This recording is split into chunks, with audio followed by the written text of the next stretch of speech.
Hola, buenas tardes a todos y todas. Les saluda Carlos Vela en representación de la editorial Peso Pluma y gracias por acompañarnos en esta transmisión. A propósito de la presentación de la reedición del libro Punk y Revolución, 7 interpretaciones de la realidad subterránea de Shane Green. Nos va a acompañar en esta conversación el autor, Shane, nos va a acompañar Guillermo Ruiz, Mijail Mitrovic y Tamira Basalo. Paso a presentar a cada uno de ellos con una breve bio para empezar la conversación. Shane Green recibió su doctorado en antropología en la Universidad de Chicago en 2004 y desde 2005 ha trabajado como catedrático en la Universidad de Indiana Bloomington. Sus investigaciones abarcan desde movimientos sociales, temas étnicos y política multicultural, hasta música, arte y subculturas urbanas en América Latina. Ha publicado anteriormente Caminos y Carretera, acostumbrando la indigenidad en la selva peruana, publicado por IEP en 2009. Es también músico ocasional y actualmente toca en la banda El Cuervo Sucio. Acompaña también en la mesa Guillermo Ruiz desde Alemania. Guillermo es vocalista de la desaparecida banda subterránea Caos, es bachiller en Derecho por la Universidad San Marcos y politólogo y doctor en Ciencias Políticas por la Universidad Libre de Berlín. Investigador del grupo de trabajo Memorias Colectivas y Prácticas de Resistencia de Claxo.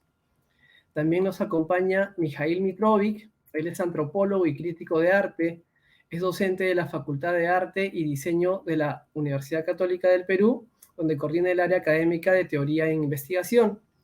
Y nos acompaña también Tamira Basalo, ella es historiadora de arte y curadora, ha sido cantante, bajista y compositora en las bandas de rock Salón Dada y Col Corazón.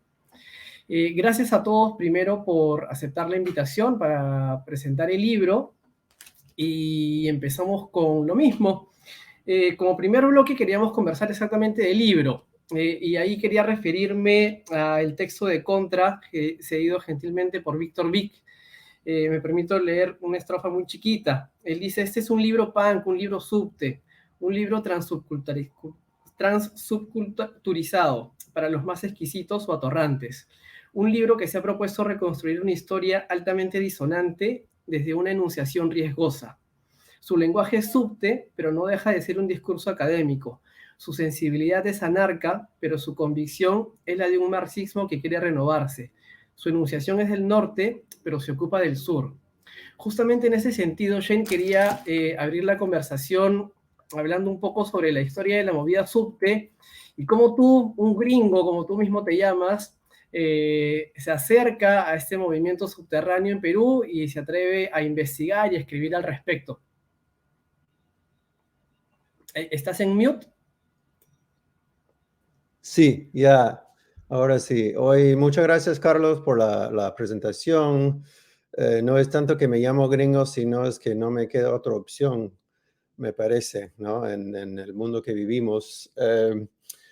Antes que nada, un agradecimiento a todos, sobre todo a los amigos, a Carlos y los demás amigos de Peso Pluma que tan amablemente han publicado el libro en 2017 por primera vez y ahora unos años después con esto que la segunda edición ha salido.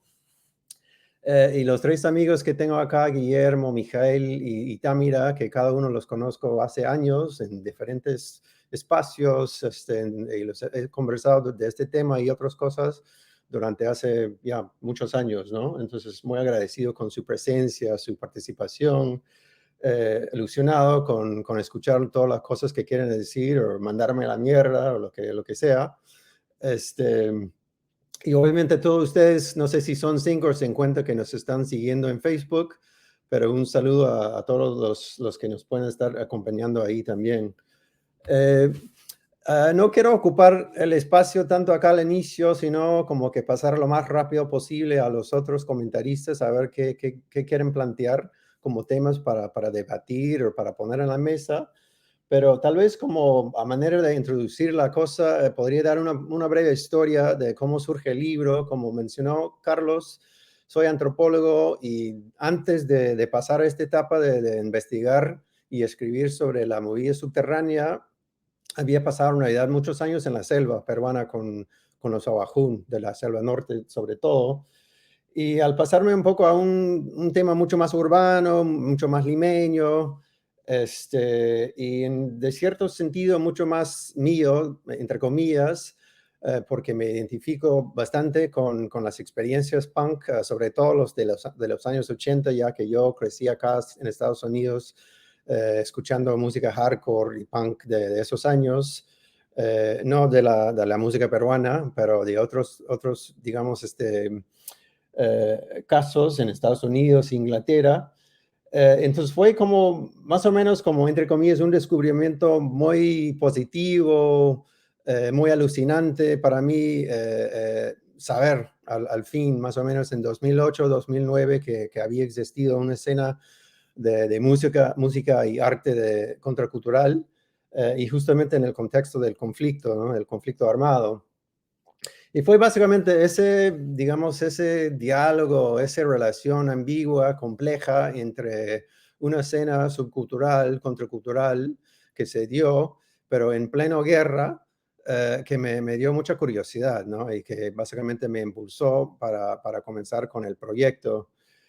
Y eso tal vez podremos ir agregándole cosas, ¿no? Pero en ese momento, estoy hablando de 2008, 2009, no había casi nada o muy poco escrito, digamos, sobre el llamado rock subterráneo, cosa que eso ha cambiado bastante, ¿no? En los últimos años. Hay ya varias cosas que han salido aparte de mi libro. Pero desde mi punto de vista, digamos, con el proceso de este proyecto, que no por ahí de repente hay gente que también se acuerdan de que iba lanzando versiones preliminares, previas, en otros formatos tipo fanzine o en formatos digitales y así, hasta que ya finalmente se publicó el libro en su totalidad. Pero un poco a manera retrospectiva, diría de que el libro, para mí, desde mi punto de vista, tiene más o menos como 3 o 4 objetivos generales, ¿no? Uno de ellos, el primero de ellos, que fácilmente sería el más obvio, es romper un poco con lo que ha sido la imagen del punk, globalmente hablando, anglosajón, blanco, básicamente centrado en historias o narrativas sobre esa experiencia en Estados Unidos o Inglaterra, por un lado. Y también en algunos casos, o sea, los discursos académicos que se han establecido como la forma de pensar el punk en esos países, ¿no? Segundo, un poco un intento complicado de situar la escena subterránea o la música y el arte subterráneo contracultural de ese momento dentro del contexto del conflicto armado, ¿no? La guerra, y por tanto, obviamente, posiciones políticas altamente polarizadas.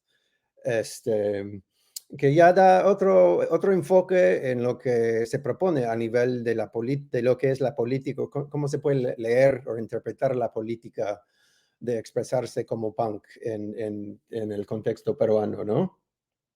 Sobre todo en el sentido de que trato de leer en el libro la figura del subte como una figura ambigua, básicamente, ¿no? Situado de forma muy ambigua entre lo que es un rechazo, por lo general, por parte de los grupos subversivos que lo ven como, básicamente como un alienado, o un tipo de yankee wannabe, por un lado, en algunos casos emblemáticos, y a pesar de eso, también desde el Estado como un subversivo potencialmente hablando, ¿no? O inclusive simplemente confundiéndolo con un subversivo, ¿no? Entonces como que planteo esa posibilidad de pensar el rock subterráneo y la figura del subte como un espacio de ambigüedad política radical, ¿no? En algunos casos, en algunos momentos. Y finalmente, y ya concluyo con esto, y fácilmente es la parte más personalmente, o sea, interesante para mí personalmente, fue y es un intento de experimentar con lo que es presentar un libro, escribir y presentar un libro. Un libro que efectivamente excede lo que es un libro, porque también hay otros, digamos, hubo intentos previos para lanzar ensayos en otros formatos, hay música que también ha salido, música mía que ha salido del proyecto, hay una exposición de arte que se ha dado en un par de sitios, y experimentar en un sentido doble. Uno, resistir, que sea visto simplemente como un libro académico más que encaja claramente en lo que uno espera de un discurso académico, y a la vez resistir un poco lo que en algunos casos es esa tendencia del anti-intelectualismo que se encuentra en espacios contraculturales, ¿no? De querer resistir, digamos, la intelectualización de una escena muy callejera, de un discurso muy callejero y lo demás, ¿no? Y en la medida posible como combinar todo eso, a ver qué sale. Y lo que sale para mí no es precisamente la historia con, digamos, H mayúscula, y mucho menos la historia oficial, y mucho menos las experiencias directas de las personas que lo han vivido, sino son 7 interpretaciones, como dice en la tapa.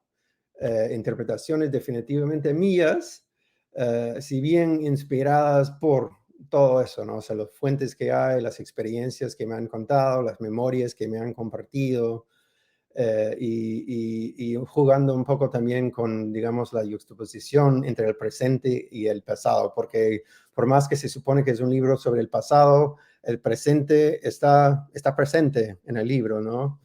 En varias formas. Entonces, bueno, nada, eso es más o menos mi manera de ver lo que salió, pero francamente también es un producto de mucho improvisación, que aparenta ser un producto final al final del camino.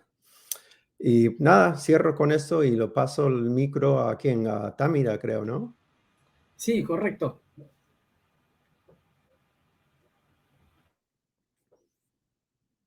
Tu micro ahí, mira, falta activarlo. Sí, disculpen. Buenas tardes con todos y todas. Y bueno, gracias Shane por invitarme. De verdad, bueno, he releído tu libro, ya lo había leído y bueno, me gustaría que también después nos conversemos un poco, ¿no? Sobre algunos puntos, pero realmente te felicito. Me quiero decirte así que te felicito porque es muy interesante, muy agudo, concuerdo contigo en varias cosas. Y algo de lo que me gustaría mucho hablar, bueno, más quizás de la historia del rock subterráneo, porque es un poco controvertido, ¿no? Siempre hay varias, digamos, algo que pasa con la historia del rock subterráneo es que mucha gente cree tener más derecho que otros de decir qué pasó realmente, ¿no? Entonces, es un poco problemático. A veces, digamos, eh, preferiría plantearlo de otra manera, ¿no? Creo que es algo que se está construyendo todavía, que se está armando con los mismos protagonistas, porque muchos estamos todavía, y eso también es, no sé si es una ventaja o no, porque a veces también puede ser un obstáculo, porque todo el mundo quiere meter cuchara y no dejan, o sea, un poco que se parcializa, ¿no?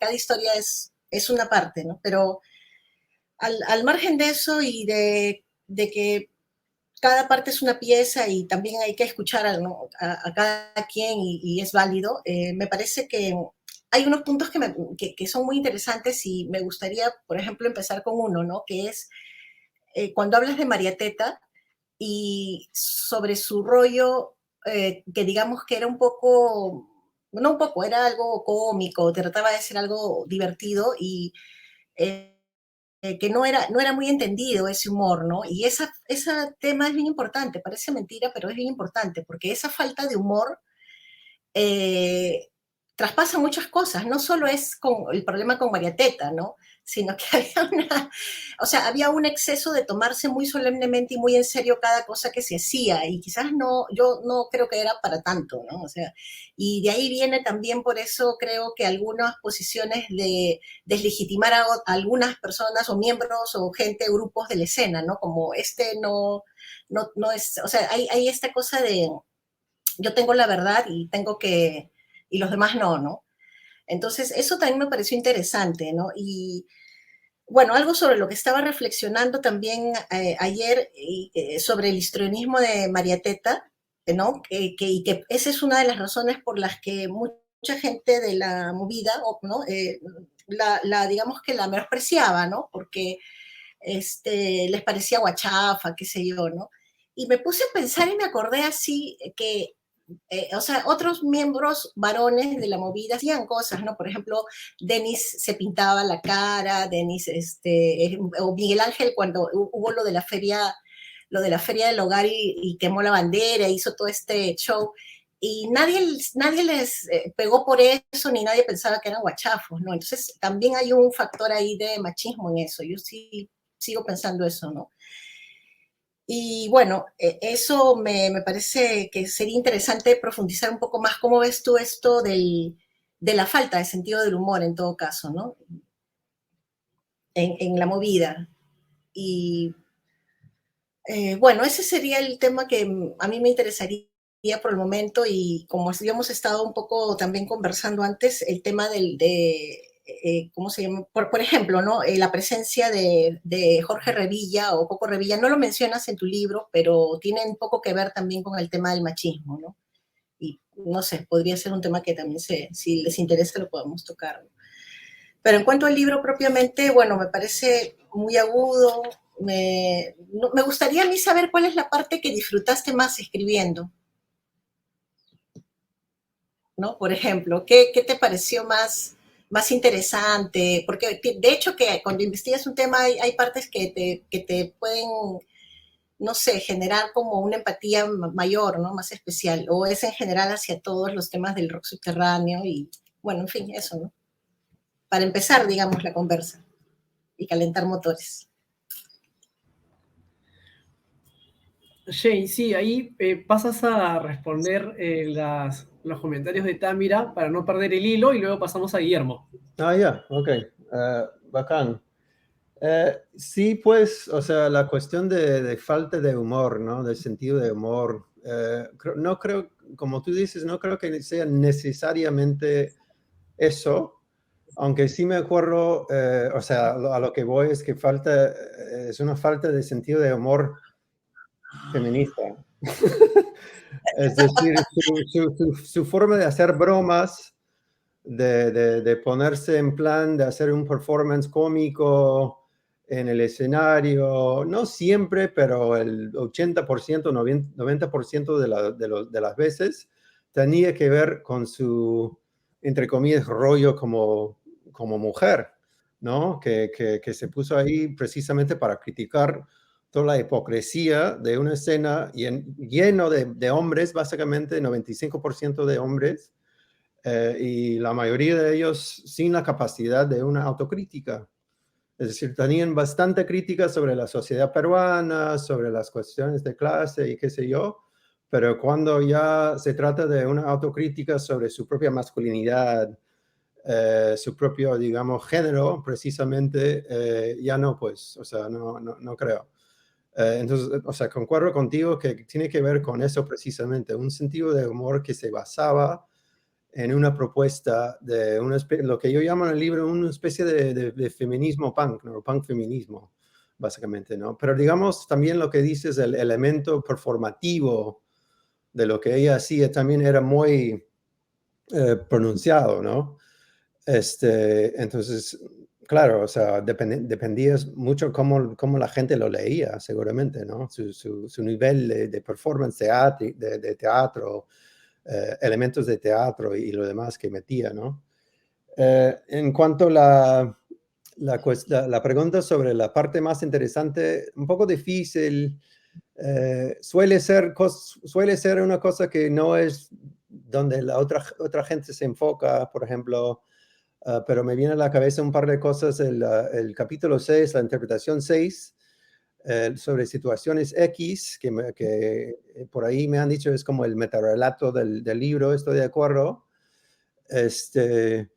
Aparte de ser en partes triste, en partes muy viscerales, como que tú ahí ves en base de básicamente mis notas de campo, las experiencias vividas de personas que terminaron en todo tipo de condiciones, muertos, desaparecidos, refugiados en otros países, también gente que rechazaba totalmente, ¿no? Totalmente las propuestas subversivas y todo en el medio, ¿no? Y en ese sentido sí, no solamente por el contenido, sino por la estrategia que decidí emplear ahí, que era que sea una colaboración, ¿no? Entonces, como que había más de 50, 60 personas que directamente o indirectamente participaron en construir ese capítulo, ¿no? Un poco inspirado en digamos, los experimentos de los situacionistas, ¿no? Pero te cuento, que ahora que has mencionado el capítulo sobre María Teta, en plan un poco sentimental, el único momento en el libro que a mí me hizo casi llorar es cuando escribo sobre tu caso, en realidad. O sea, precisamente esa imagen, que por más, digamos, que no ocupa más de, no sé, 3, 4 páginas en el libro, pero esa imagen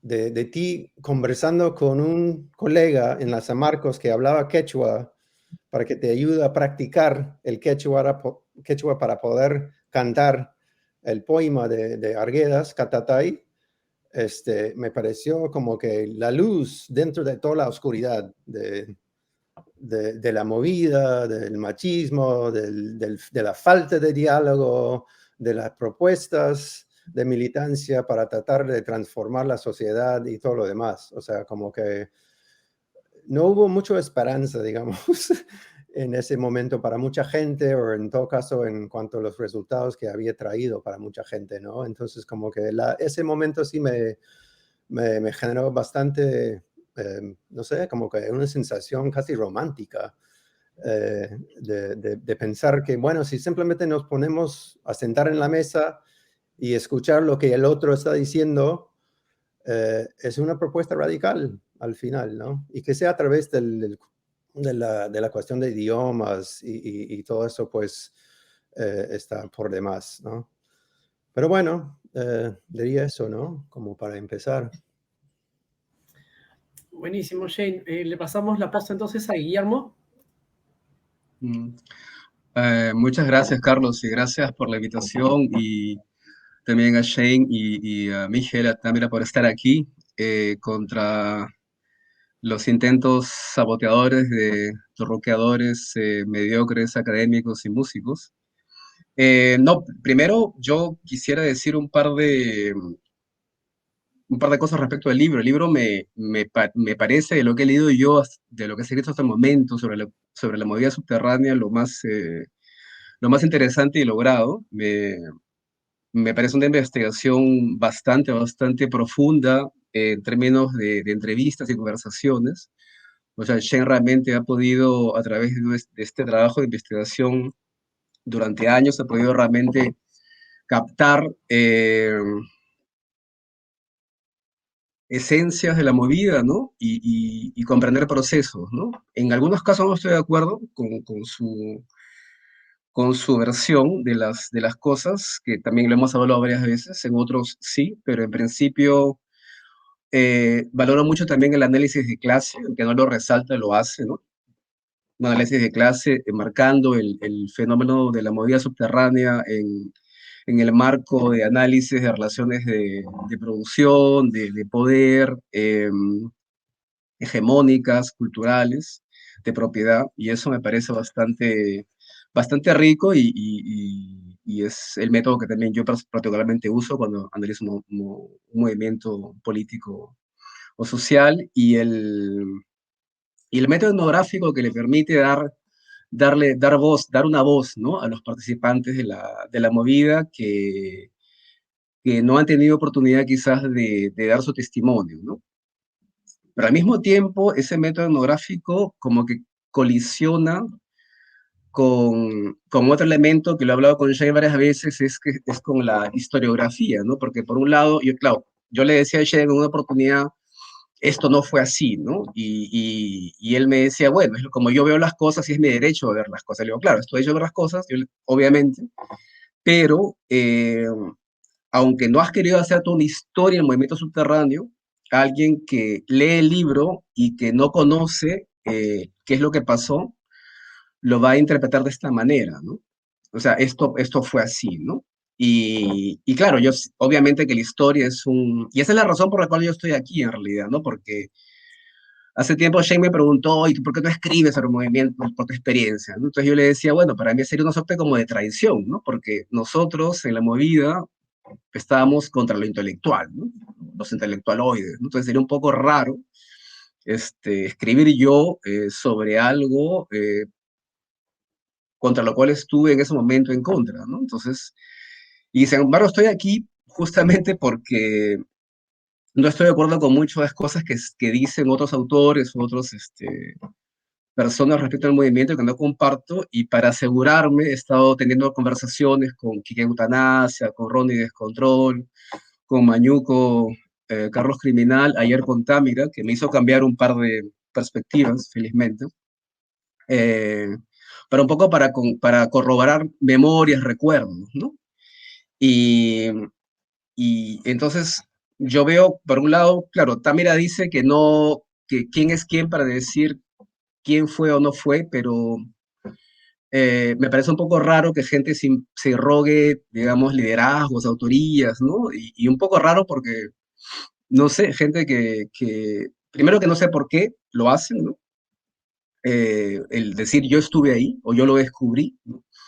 Y como que no corresponde con los hechos que vivimos, ¿no? Y entonces hablando también he hablado con Miguel Blasi, que de Mazocotán, entonces hablábamos de Cloaca, ¿no? ¿Qué papel jugó Cloaca? ¿Fueron subterráneos o no?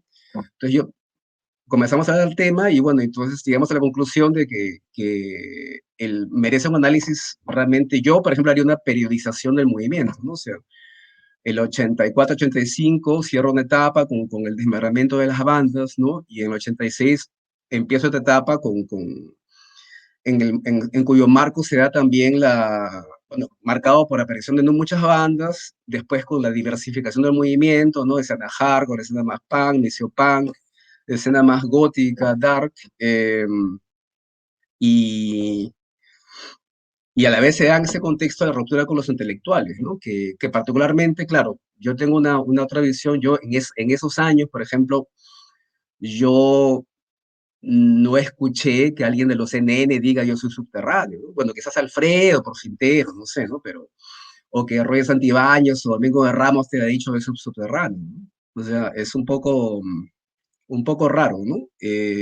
Obviamente confluíamos todos, o se confluyó en un espacio de protesta y contracultural, ¿no? Esto está de más, fue realmente así. Entonces, algo que yo notaría con respecto a, mm, a María Teta,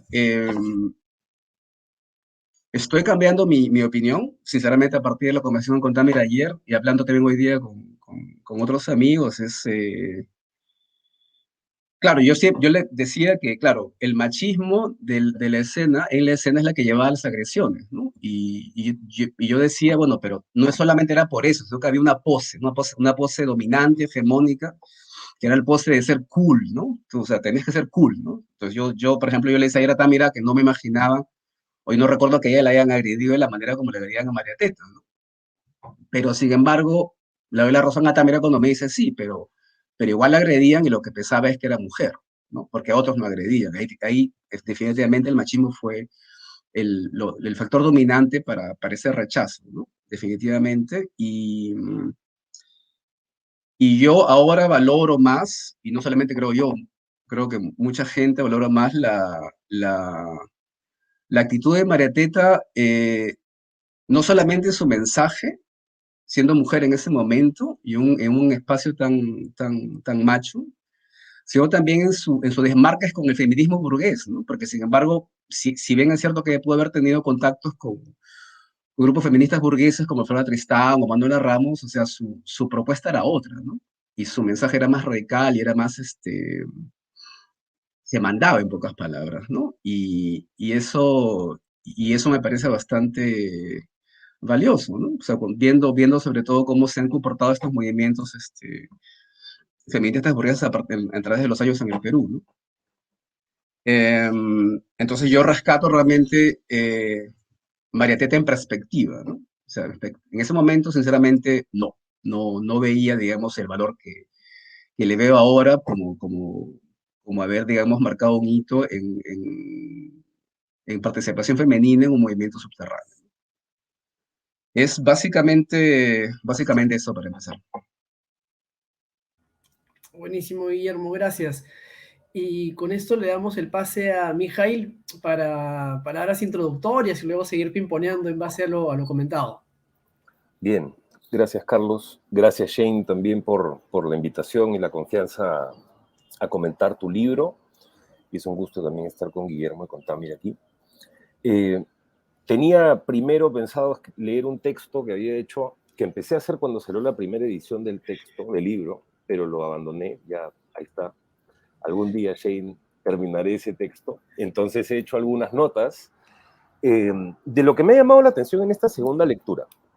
Porque la primera lectura fue una lectura que me dejó como choqueado por varias cosas, ¿no? La primera, y que es algo que se ha dicho mucho, tiene que ver con mi formación, y es que es un libro que tiene, digamos, una concha muy grande a la hora de plantear el registro de lo académico, ¿no? Y eso ha sido subrayado por Víctor Vich, por McKenna Wolf en esta segunda edición, y yo no quiero abundar en eso.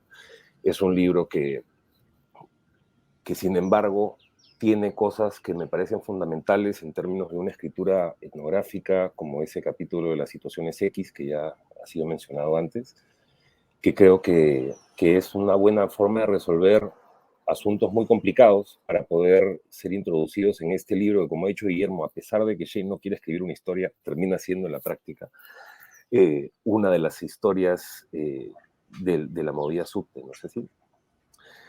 Y obviamente en ese primer registro, en eso que me gustó de la primera edición y que me gusta de la segunda edición, es el asunto de cómo los distintos registros narrativos que Shane plantea se van ensamblando como un montaje, digamos.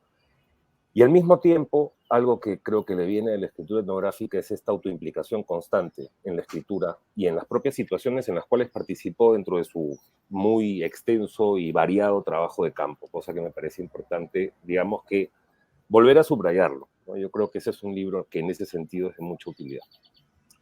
Pero en esta segunda lectura creo que lo que más me ha dejado pensando es cómo la entrada de Shane a estos años es bastante distinta a la que viene predominando no solamente en la movida subte, en la música, sino en las artes visuales, en la poesía. Y es que en los últimos años, digamos que ha predominado, creo yo, una suerte de autohistorización por parte de los actores que participan de estos procesos, lo que obviamente tiene cosas muy importantes en términos de registro, de testimonio de una historia contada en primera persona, que es valiosísimo, y sin embargo hay varias cosas que no pasan, ¿no? En términos de un debate, de una reflexión, cuando buena parte de las entradas a estos años están en ese registro personal, ¿no? Y que tiene que ver directamente con un problema que recorre el libro, que es el problema de la autenticidad, ¿no? De la disputa por la autenticidad, que creo que es una de las claves importantes de todo el libro. Porque claro, cuando tenemos entradas históricas a estas épocas, no solamente a los 80, a los 60, a los 70, a los 80, en todos estos distintos ámbitos de producción cultural, muchas veces lo que tenemos es una suerte de idealización de las dificultades políticas, económicas, sociales del pasado como fuentes de autenticidad de una experiencia más plena que la que se vive el día de hoy, ¿no? En uno de los pasajes que me gusta más del libro, Shane habla y analiza justamente lo que llama la furia de nostalgia, que creo que debería, o no sé si es un asunto de la traducción, pero me hace más sentido la nostalgia de furia, pero bueno,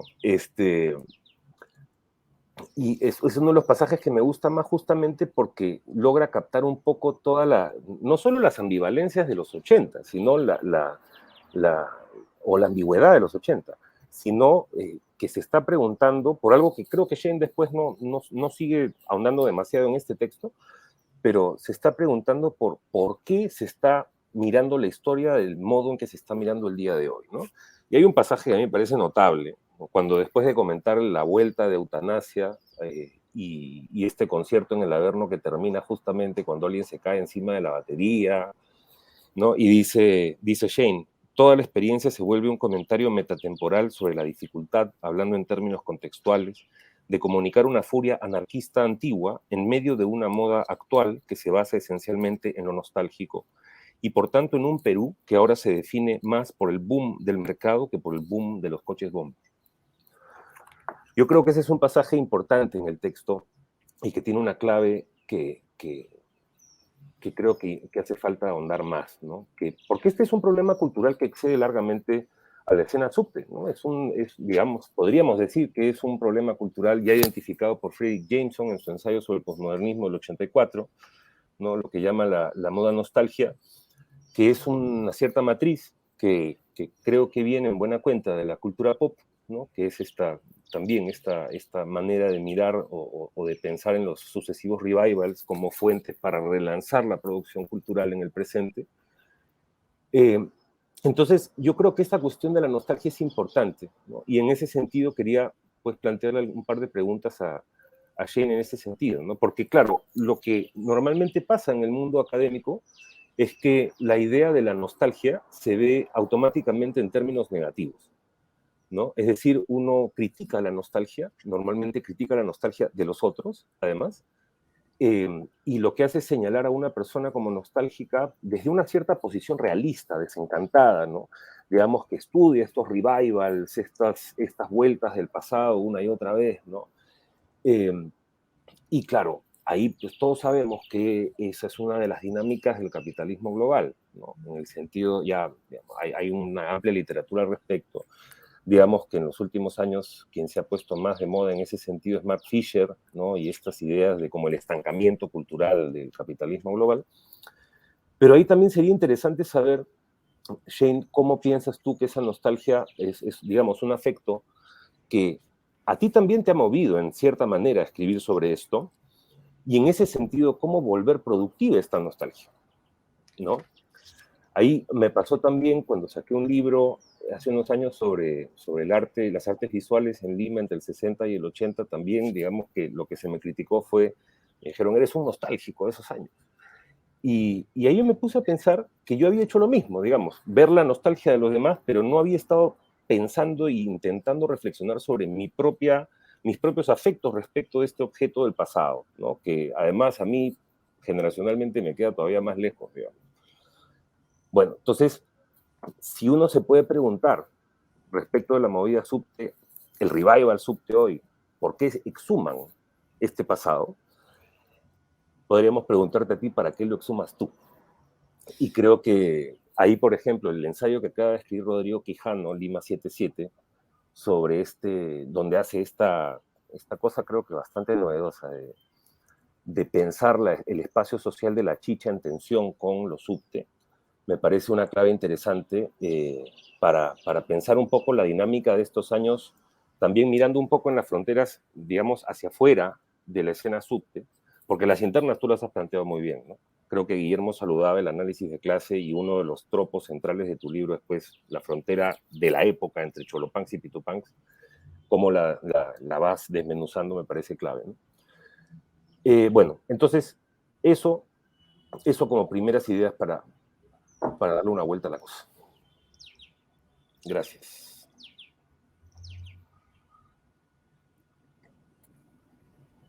Shane, ahí tú mismo eres. ¡Qué bien! ¡Qué bien!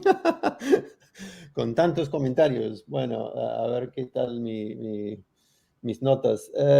Obviamente no voy a poder contestar todo eso, ¿no? Pero un par de puntos que sí los tengo subrayado acá concuerdo con Guillermo definitivamente en el sentido de que por más, bueno, en dos sentidos, o sea, es muy posible que por más que yo trato de justificar el libro como un intento más literario, más artístico, más ya, o sea, enfocar la cosa en interpretaciones claramente mías y lo demás, por la posición que ocupo como antropólogo, como académico, como científico social, por más que a veces no quiero serlo, es claro, es un poco inevitable que se lee o que se entiende desde el punto de vista del lector o un lector X, que, ya, entonces es así, ¿no? Fue así.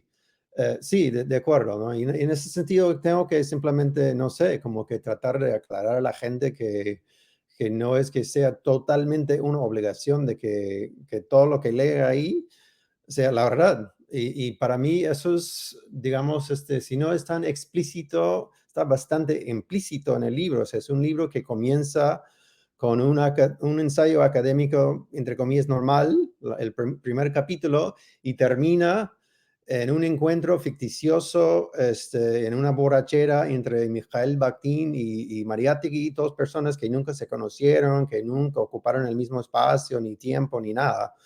Entonces, o sea, mejor dicho, hay que esperar que el lector no sea tan tonto también, como para tomar absolutamente todo en serio lo que pasa en el libro, ¿no?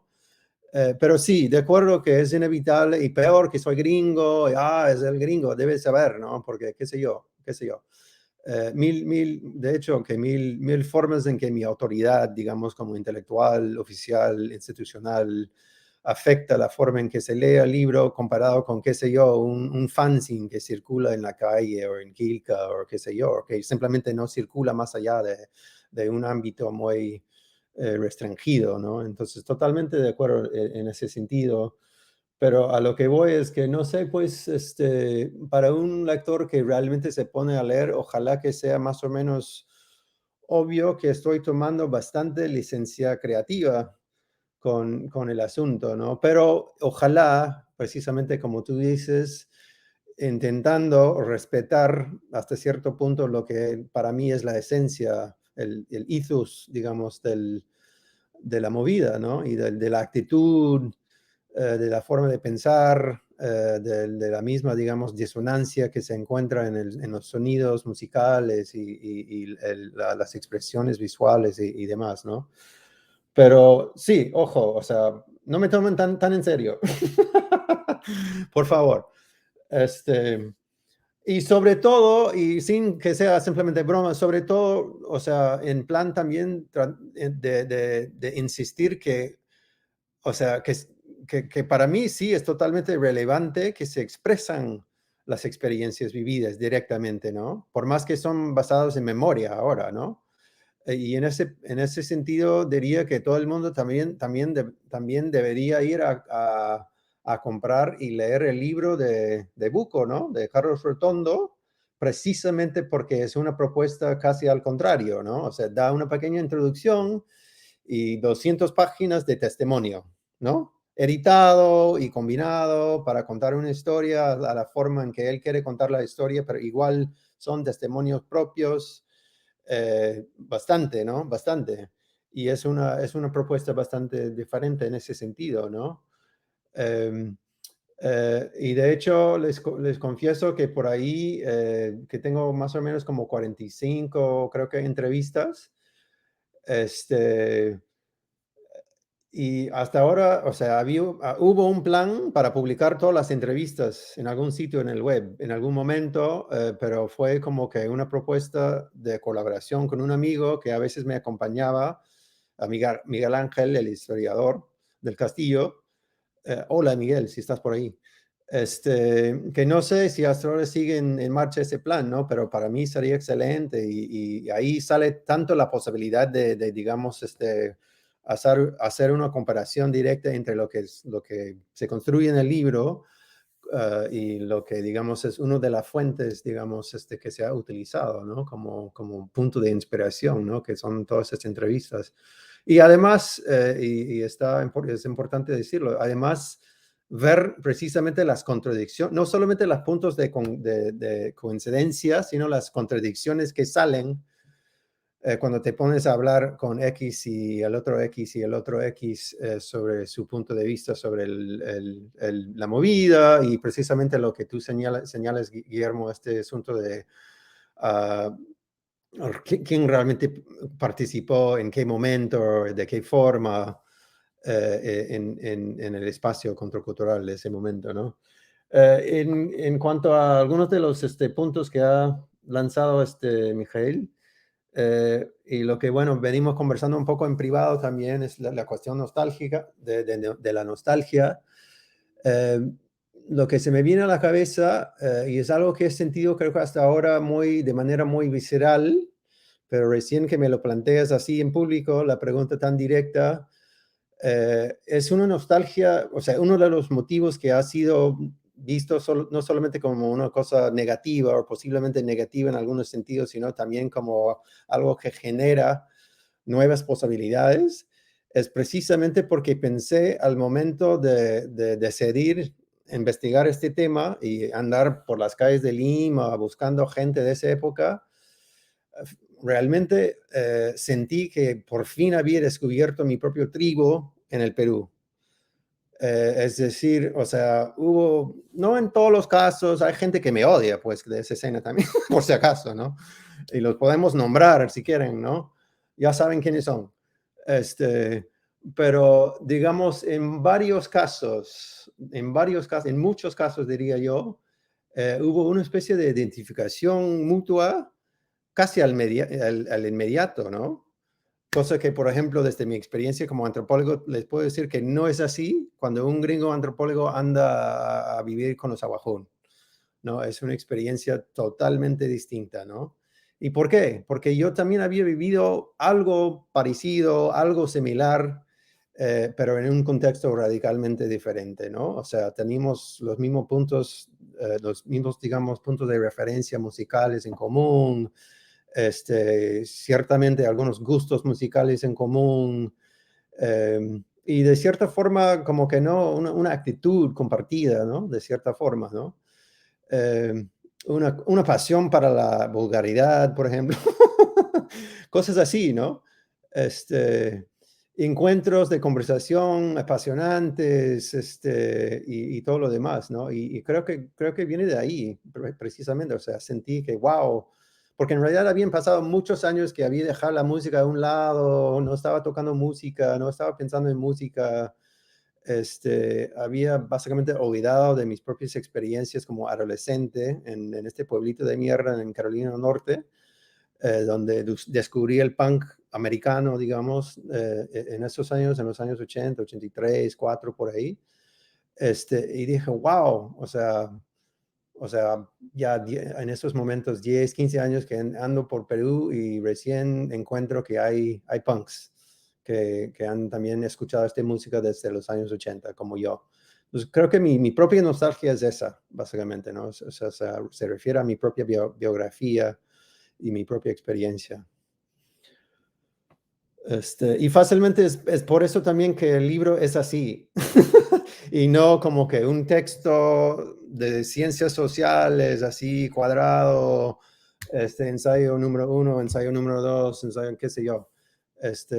O sea, necesariamente tenía que ser un experimento más literario, más artístico, y menos comprometido con, qué sé yo, con el discurso típico de la antropología que yo conozco, ¿no?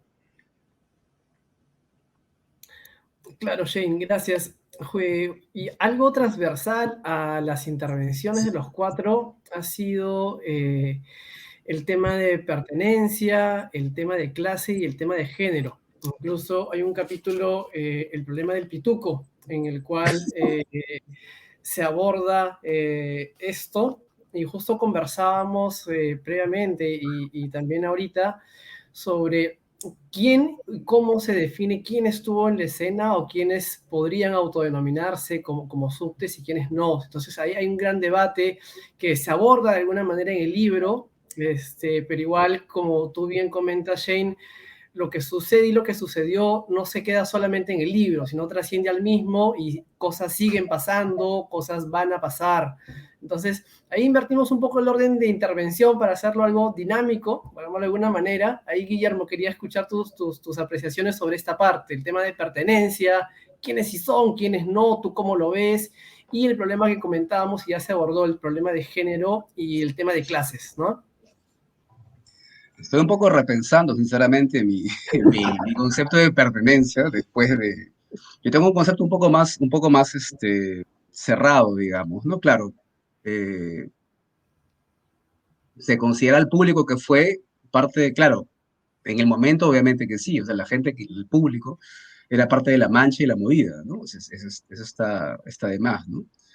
Pero entre menos, digamos, digamos, de quien impulsaba la movida, sí, se va a restringir un grupo de bandas, ¿no? Que tenían mayor o menor participación y llegada, ¿no? Por ejemplo, me contaba, hablaba con Quique, el otro Quique Eutanasia, el otro día me decía que la exposición que hubo ahí en Lima ponían una foto inmensa de un grupo que había tocado una vez, ¿no? Entonces, claro, va un chiquillo, va a ver esa foto y va a pensar, wow, ¿no? Era el grupazo de la época y es como ir a una exposición, no sé, del fútbol en Barcelona y ver una foto de Barcelona de Messi al costado una fotazo de un grupo de barrio de Barcelona. Entonces, algo así, o sea, son cosas que sí, es obviamente la libertad del artista, obviamente, pero que está ligada con la cuestión de la historiografía, ¿no? Y con respecto a la clase, es un tema que le ha generado a Shane muchos problemas, me he escuchado, porque hay gente, hay miembros de la movida que niegan que eso haya existido, ¿no? Que dicen, bueno, fuimos un grupo de patas y llegaron unos huevones a cagarla, ¿no? A generar ahí conflictos, fueron unos pocos, ¿no? Pero yo estoy de acuerdo con el análisis de Shane, o sea, la cuestión de clase se expresó, eh, pero al mismo tiempo tengo que decir que la movida subterránea fue hasta ese momento el espacio donde se mezclaron activamente eh, las clases más contrapuestas, ¿no? O sea, las clases, la élite, realmente de la élite peruana, los pitucos peruanos, con gente realmente de barrios pobres, ¿no? Y no sé si ha pasado eso después de los 2000, creo que no, ¿no? Y, y, y esto no pensaba un poco quizás en Izquierda Unida, pero Izquierda Unida en los 80s, al fin y al cabo, ¿quién eran sus cabezas? Eran gente de clases medias acomodadas, ¿no? O sea, Díaz Canseco, Dangmer, ¿no? Eh, al fin y al cabo no se dio ese fenómeno, ¿no? Y eso me parece muy interesante, aun cuando hayan habido aun cuando la clase haya terminado las rupturas de las cuales escribe Shane, ¿no? Y eso me trae ahora también al presente, ¿no? Porque un poco que se ve como lo que pasa ahora en el Perú, ¿no? O sea, se ve los caviares, ¿no? Que es la izquierda oficial, o sea, en mi época se decía barranquinos, que es la izquierda oficial, y se ve lo emergente provinciano llevado de la mano de Cerrón y Castillo, ¿no? Sin un poco de paralelos, ¿no? Y ahora que tocamos este tema de la militancia, bueno, quería mandar un saludo a Ricardo, Ricardo Luque, que es baterista de Genocidio, que fue parte de la última jornada de la movida, que está detenido por acusaciones infundadas en el marco de la Operación Olimpo, y, y que me parece realmente escandaloso que no haya casi solidaridad de gente de la movida en torno al respecto, ¿no? Entonces también muestra que la movida era también muy heterogénea, ¿no? Y que habían posiciones muy disímiles, ¿no? Que estaban en confrontación, también en lucha, y al respecto también lo escribe Shane al respecto, ¿no? Y una cosa con la cual no sé, como que no me cuadra mucho es el término de ambivalencia, ambigüedad que usa Shane. No me cuadra mucho, es un tema importante en tu libro, y no sé, la violencia en términos de estrategia, en términos de efecto, sí, hubo alguna ambivalencia de algunos grupos o personas para hacer llegar ciertos mensajes, pero yo no sé si es el término adecuado para definir un espíritu o una estrategia generalizada en la movida. No, quizás puedes decir, Shane, explicar un poco más a qué te refieres con eso.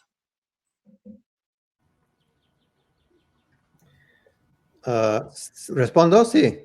Sí, dale. Ya. Bueno, o sea, estoy de acuerdo en el sentido de que no necesariamente se presenta como una propuesta de transformación a grande escala. En ese sentido, creo que no. Y precisamente ahí yo creo que hay una buena lección sobre la relación compleja entre las palabras que figuran en el título, el punk y la revolución. O sea, no hay ningún momento que en el libro que dice que el punk es una revolución.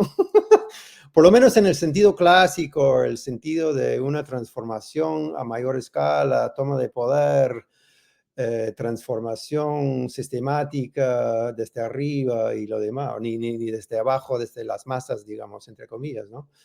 En ese sentido, no, pues, pero digamos lo que estaba buscando, y por supuesto que no se puede decir que todos los punks o todos los subtes compartían la misma postura política ni la misma posición política para nada. O sea, para mí la interpretación número 6 demuestra precisamente eso, ¿no? O sea, encuentras ahí tanto historias de gente que decidió optar por la militancia a partir de su participación en la movida, junto con gente que tomaron una posición en este momento y pasaron a otra posición en otro momento. Me viene a la cabeza el caso del bombero, que no me acuerdo qué letra es. Y otros casos de gente que como que de secos, no me gustó la propuesta de Sendero para nada, cero. Lo rechazo profundamente, ¿no? Y todo más o menos en el medio y curiosamente, precisamente en un grupo de personas que son muy pocos, en realidad, ¿no? O sea, encuentras todas las posiciones y posibles casi, ¿no? Pero lo que sí diría sobre la ambivalencia o la ambigüedad, básicamente como dos cosas que a mí me parece que las propuestas visuales, por ejemplo, de los NN, o en algunos casos, ciertas letras en ciertas canciones de ciertas bandas, lo que sí se presenta es una postura política anarquista que no está de ningún lado. Obviamente no está del lado del Estado y tampoco está del lado claramente de los grupos subversivos, o sea, los grupos marxistas, ¿no? Y eso es lo que más a nivel personal, a nivel político me interesó. Pero claro, como tú dices, sin necesario querer, o sea, no es para decir que eso explica toda la movida. La movida es mucho más heterogénea y compleja y polarizada al final, precisamente por lo que mencionas, porque al final de cuentas sí era una mezcla de gente de todo, no de todo Lima, pero de muchas, digamos, partes distintas de Lima. Yo creo que menos, como digo claramente en el capítulo del Pituco, me puedes corregir si piensas que es de otra forma, pero yo creo que menos gente de los polos. Muy poco, creo, muy poco. Gente de barrios, clase media baja o clase obrera, histórica, pero puta, Villa El Salvador, no creo, no tantos, ¿no? Que es un sector gigante en ese momento, ¿no? Y un sector muy importante precisamente en lo que representa políticamente a nivel del país, a nivel de los niveles de migración, de la llamada choledad, la chicha precisamente y lo demás, ¿no? Entonces como que heterogéneo, pero hasta cierto punto, digamos, ¿no? Él mismo lo que estaba comentando en antes, o sea, ¿cuánta gente hablaba quechua ahí? Nadie. Nadie, ¿no? ¿Y cuántos quechua hablantes hay en el Perú o en Lima, ¿no? Pero no tenía por qué hablar quechua, ¿no? ¿O era obligación hablar quechua? No en el sentido de obligación, pero como que para darte una idea de qué tan heterogéneo es o no es, ¿no? En cuestión de clase, de sector de la ciudad, de ascendencia, ¿no? Digamos, lo que es el contexto mayor del país, qué sé yo. Pero bueno, diría eso, ¿no? Buenísimo, Shane. Y justo conversábamos al inicio, y también lo trajo a colación el caso de María Teta, que hay unas fotos de interiores del libro que acompañan justamente los comentarios de Shane al respecto. Tú, Tamira, como parte de la escena y parte de la movida en general, ¿cómo viste y cómo crees que Shane ha hecho esta elipsis, ¿no? Entre lo vivido y lo escrito, por llamarlo de alguna manera, ¿no? El tema de clases, el tema de género, el tema de pertenencia. Ahí te paso un poquito la posta. Gracias, Carlos. Bueno, yo recomiendo mucho la lectura del libro, me ha encantado y de verdad que la parte de María Teta me pareció muy aguda. Hay algunas cosas que sí quisiera comentar primero, que una de las razones por las cuales acepté también estar en esta mesa después del rollo que había pasado y la cancelación anterior es porque creo que estoy a favor del diálogo, ¿no? y no me gustan los autoritarismos de ninguna clase, ¿no?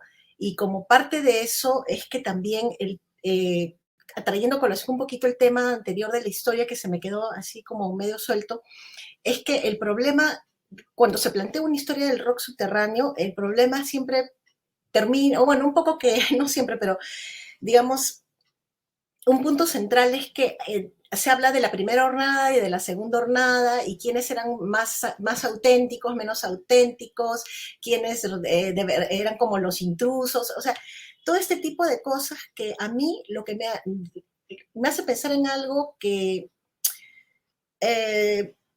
siento que mucha gente quiere, digamos, tener una sensación de elitismo, ¿no? Es algo con lo que también estoy en contra, ¿no? O sea, como yo poseo esta cosa que nadie más tiene y soy súper recontra especial y eso de verdad que son dos cosas que detesto, ¿no? Uno, ningunear a los demás y pensar que no tienen nada que hacer o de que decir dentro de la movida, y la otra cosa es esta cosa de coleccionista maniático, ¿no? De querer ser el único que tiene algo, ¿no? Y no compartirlo con nadie. O sea, creo que el conocimiento sí se debe divulgar y compartir, ¿no? Y lo peor que puede pasar en una movida que se quiere cultural o contracultural es justamente cerrarse de esa manera, ¿no? Y pretender deslegitimar a los demás.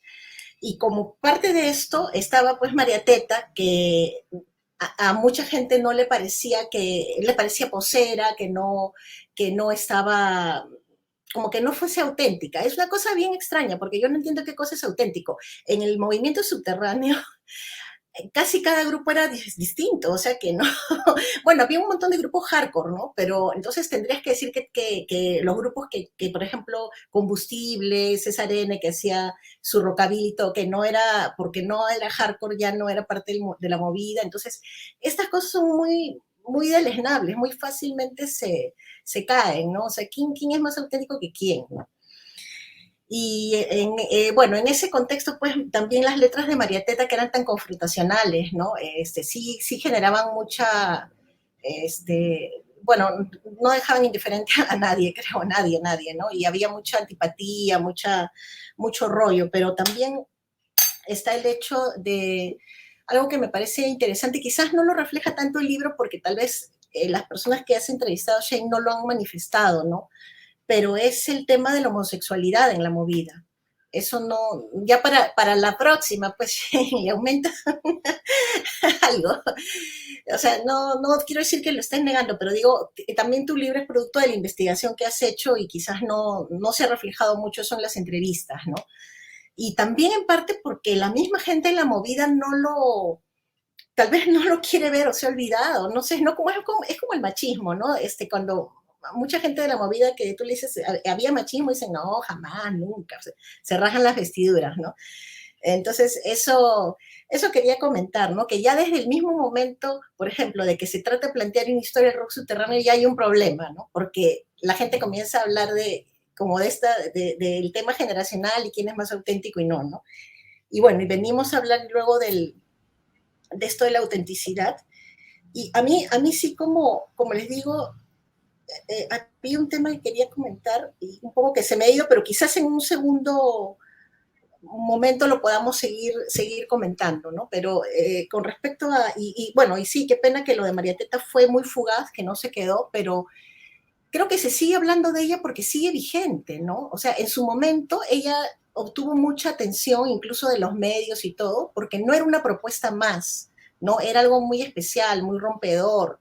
Entonces también hay que ver eso, ¿no? Por algo, o sea, creo que un poco, digamos, la idea quizás para muchos, hay una contradicción, ¿no? La gente, la movida a veces dice que sí quería hacer una propuesta musical y grabar y todo, pero por otro lado, cuando María Teta sale en medios y le prestan atención como un artista, no les gusta, ¿no? Entonces es como medio extraño, ¿no? O sea, si un artista comienza a surgir como tal y a tener atención como tal, ¿cuál sería el problema, no? Entonces, que es posera, la pose, entonces ahí está todo plagado de una serie de contradicciones que creo que si comenzamos a analizar una por una es un caos, ni se entiende, creo que ni los que plantean ese tipo de cosas entienden bien de qué va, ¿no?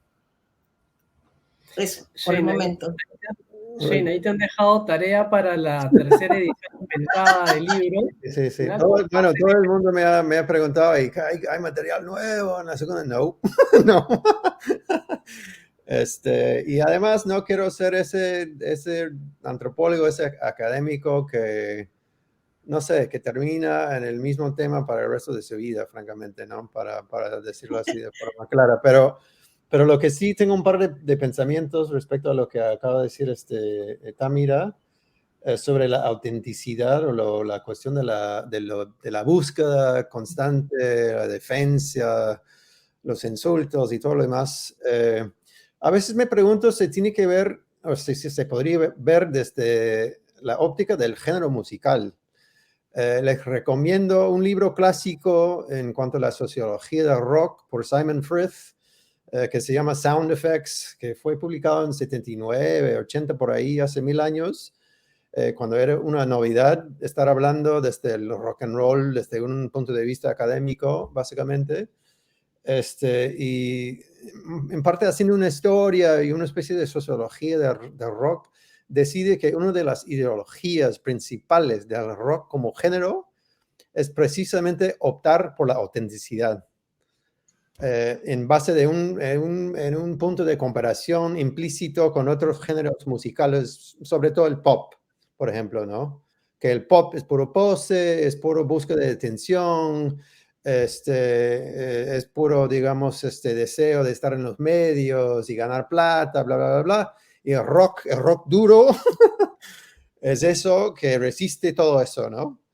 Qué irónico, entonces, que hay toda una historia desde los años 60 de rockstars, ¿no? O sea, entonces, fácil es una cosa así también, como que desde el punk o el hardcore, que son subgéneros básicamente de la historia de rock and roll, básicamente se han apropiado de ese cuento del quién es el más auténtico, el más real, el más comprometido con algún, no sé, alguna postura de verdad que tiene en la mente, precisamente para poder criticar a los demás como poseros. No sé si en Perú en esos años, pero acá en Estados Unidos entrar en un concierto punk o en una escena punk necesariamente implicaba decidir quiénes eran los punks verdaderos y quiénes eran los poseros de mierda que no deberían de estar ahí, ¿no? Por la forma que se vestían, por las bandas que les gustaba. Pero justamente eso es lo que pasaba en Perú también, ¿no? Exactamente lo mismo. Claro, claro, claro. Entonces, o sea, fácilmente es eso, ¿no? Y se vuelve como un problema casi de adolescente.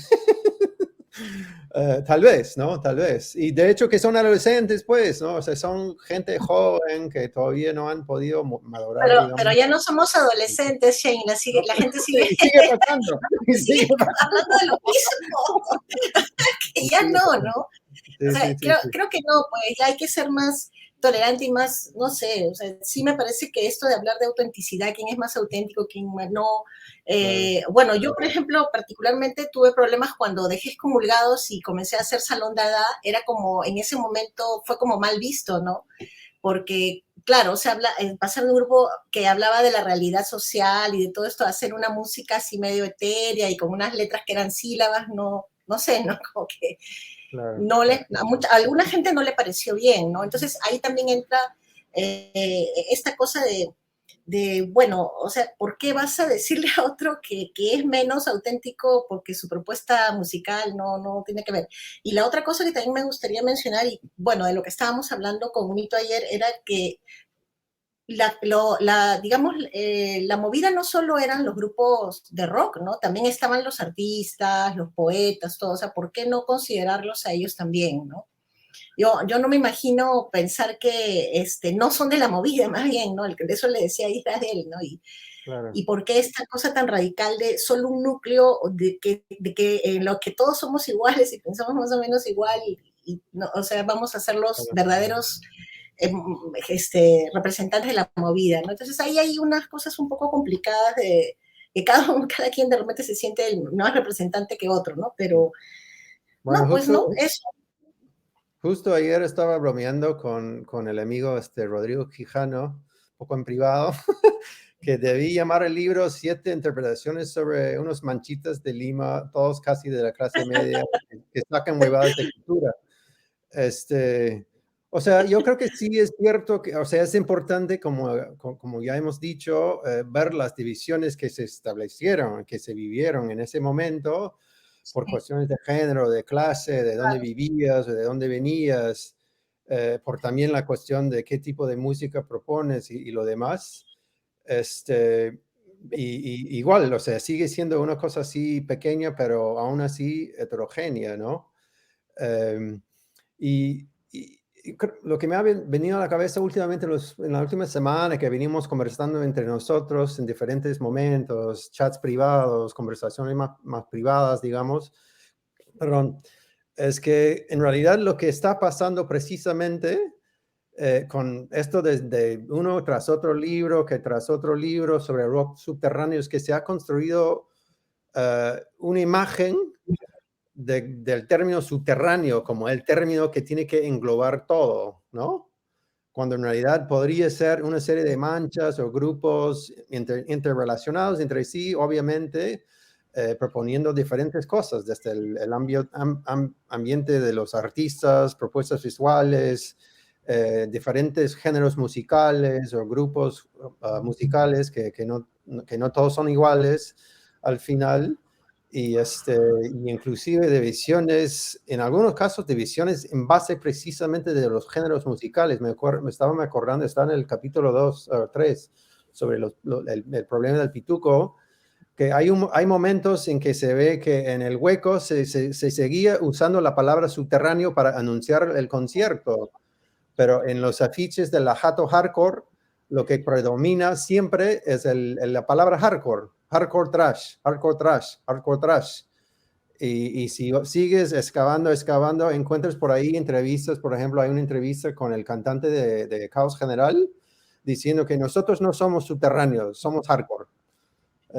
¿No? O sea, haciendo la división precisamente que para mí, mi lectura es realmente una forma implícita de hacer referencia al problema de clase, Claro. y el conflicto, pero utilizando un lenguaje de género musical, ¿no? O términos musicales, básicamente, ¿no?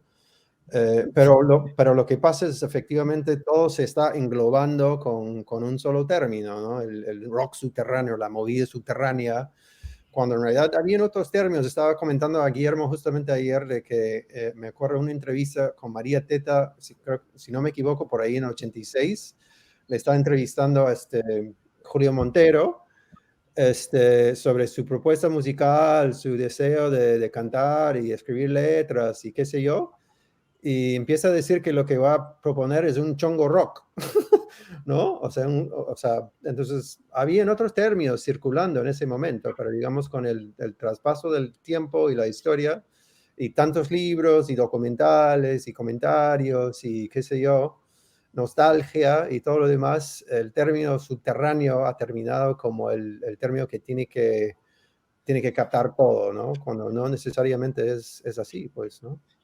Shane, sí, ahí quería pasarle el talán a Mijail, justamente para que alrededor de estos comentarios nos dé un feedback adicional.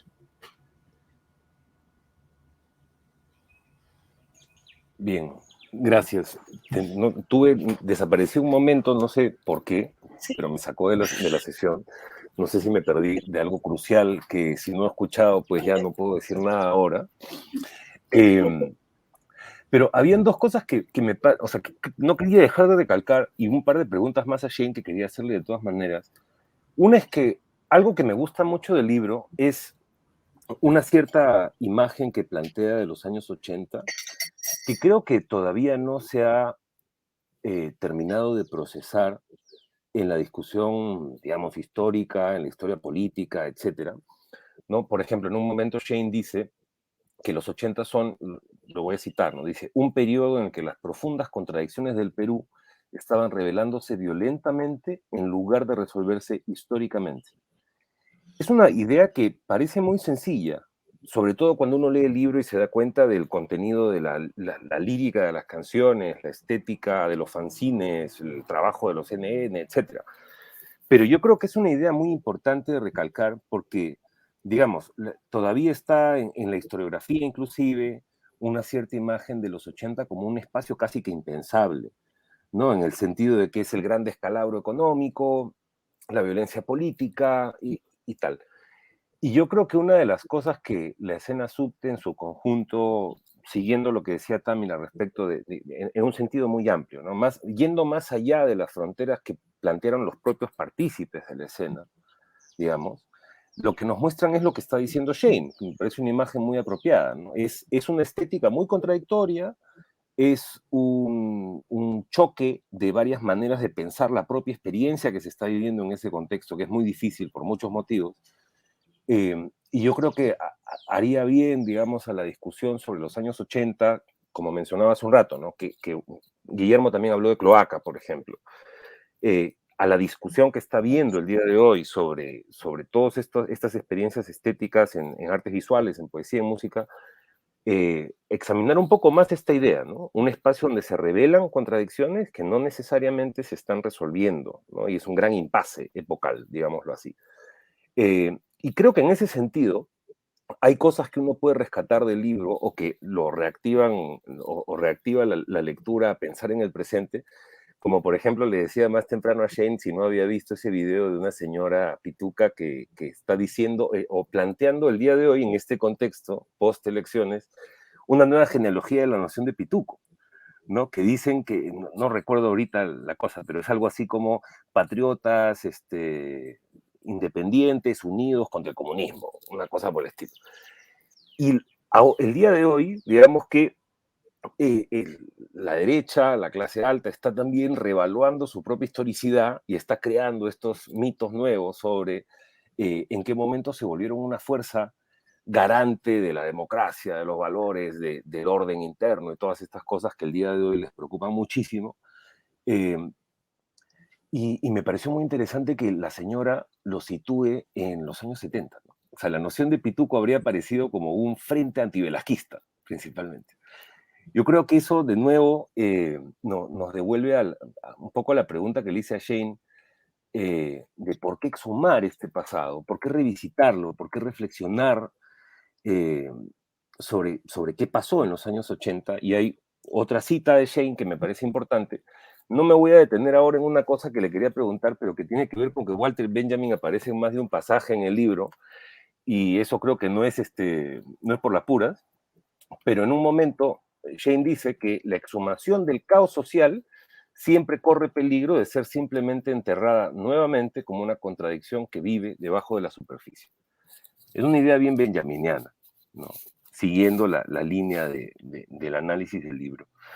Y yo creo que es bien interesante pensar en ese proceso y en tal vez lo que está pasando un poco en ese sentido es eso, se está revisitando toda esta historia, pero muchas veces se están enterrando nuevamente las contradicciones que muchas veces, y eso no vamos a ser los primeros en señalarlo, que siguen siendo contradicciones que estructuran en buena cuenta nuestra vida colectiva como país. Pues creo que por ahí, no sé, hay algo que seguir pensando, tomándole la posta a Shane. Hay dos preguntas, no me quiero quedar más tiempo con el micro, pero hay dos preguntas que no quiero dejar de hacer, ¿no? Una es, yo también pensaba que iba a haber un capítulo nuevo en la segunda edición, y no hay, pues. Entonces, ya te plantearon una cosa, Shane, ahí de lo queer que me parece chévere. Sería importante, ¿no? Pienso también en, bueno, es una cosa, digamos, lateral con la cuestión de los subte, pero, por ejemplo, ¿cómo entraría la estética del grupo Chaclacayo, que tiene más de un punto de contacto, tal vez estético, no necesariamente en términos de movida? Pues sería interesante pensarlo. Una pregunta que tenía es, digamos, ¿por qué no haber extendido el análisis a la experiencia de arte-vida de Herbert Rodríguez y haber un cierto activismo abiertamente anti-senderista en San Marcos, ¿no? Y en el mismo sentido, y esto lo digo por la muestra de Inteligencia Salvaje que hizo Herbert hace unos años, habían ciertas revistas como Macho Cabrío, por ejemplo, que creo que tenían un pie en la discusión de la escena subte y al mismo tiempo estaban pues planteando unos ciertos referentes que tal vez tendrían más que ver con la izquierda unida, ¿no? Como Gramsci, por ejemplo, que creo que es un asunto todavía a discutir sobre la influencia de Gramsci en la política de los 80. Entonces, ¿por qué no pensar por ese lado? Y la última pregunta tiene que ver con un disco que sacó Luis Alvarado en Boo Records, que me gustó mucho, que es este disco Visiones de la Catástrofe sobre el noise industrial en el Perú, donde Luis, además de poner, pues, no sé, distorsión desequilibrada y digamos, algunos iconos del noise de los 90, plantea una hipótesis que me parece interesante, que tiene que ver con la disolución de la movida sub, que es algo que yo no encuentro del todo en el libro y que sería paja pensarlo, ¿no? En el sentido de los 90, como lo dice Shane, son un momento de una cacería de brujas, sale la nota en caretas de los NN, sale el infame reportaje de Álamo Pérez Luna y tal, pero al mismo tiempo, lo que dice Luis Alvarado es que alguna gente que participaba en la movida subte comienza a, digamos, que volver al espacio privado para generar esta experiencia sónica radical, ¿no? Que comparte también una cierta estética con ciertas cosas que pasan en la movida subte, pero que ya está en otro circuito, en otro ámbito de circulación, que a veces los cassettes se van directamente al extranjero, qué sé yo. Pero nada, sería paja ver un poco cómo piensas ese momento y qué pasa con la disolución de la escena subte entrando en los 90, ¿no? Carlos, disculpa que me extendí. Ahí está. Rapidito para no alargar la cosa tanto, ¿no? Pero solo voy a decir que con todo lo que ha pasado con la elección de Pedro Castillo y esto de la nueva Frente Pituco que ha salido en las calles de Lima a protestar y grabar videos de esa naturaleza casi absurdo, francamente no sé qué decir, solo que tengo la razón en el capítulo 3, ¿ya? O sea, el problema del Perú es el problema del pituco, no en un sentido de tú eres pituco, sino que es el problema estructural y es una forma de expresarlo, ¿no? Coloquialmente, diría yo, ¿no? La pitucaría, el pituco, es una forma de hablar de contradicciones de clase que se van mezclando necesariamente con cuestiones de raza, ¿no? Y racismo, ¿no? Y divisiones geográficas, de idioma y lo demás que está ya implícito en el término, ¿no? Y sentí finalmente como que ya que los P2Punk me dejan de joder. O sea, o si no, que expliquen esto, pues, ¿no? Pensando en lo que estoy planteando en ese capítulo, ¿no? Precisamente. Pero bueno, no creo que ese diálogo se va a dar. Pero por otro lado, lo que sí diría en cuanto a material nuevo, realmente lo único que a mí me ha dado muchas ganas de ver, de sacar a la luz, pero que no me corresponde tomar esa decisión, no es necesariamente más análisis mío, sino una publicación de lo que llamo en el texto X, ¿no? Que aparece entre las situaciones, como si no me equivoco la letra M, ¿no? Hasta ahora no me dan permiso para publicarlo, aunque sea en forma anónimo, pero me encantaría que salga a la luz para que otra gente vea cosas ahí o deciden que he visto demasiado ahí, que lo he inflado, que no es tan interesante como estoy diciendo en el libro y lo demás, pero era, o sea, entre comillas, el descubrimiento no era tanto un descubrimiento, sino me escogieron de alguna forma para entregar ese texto, ¿no? Y creo que precisamente por lo que soy extranjero y no peruano, ¿no?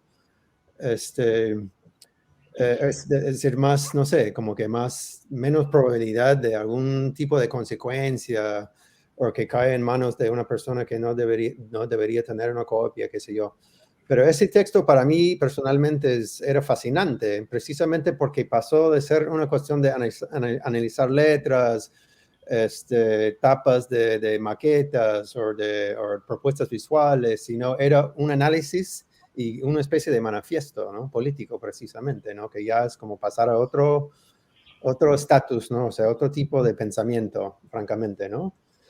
Y bueno, para mí un poco alucinante. Entonces, bueno, ojalá que algún día me den permiso o si no, bueno, veremos, ¿no? Pero es un texto súper interesante.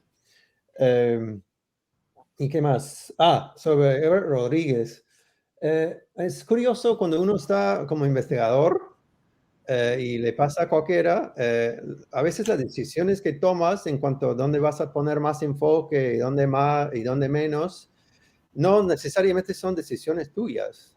O sea, yo sí llegué a entrevistar a Ebert, pero no era una de las personas que me quiso dar mucho tiempo, y no es para joderlo para nada, ¿no? O sea, simplemente no le interesaba tanto lo que estaba haciendo, y era una entrevista un poco corta y como que chao, ¿no?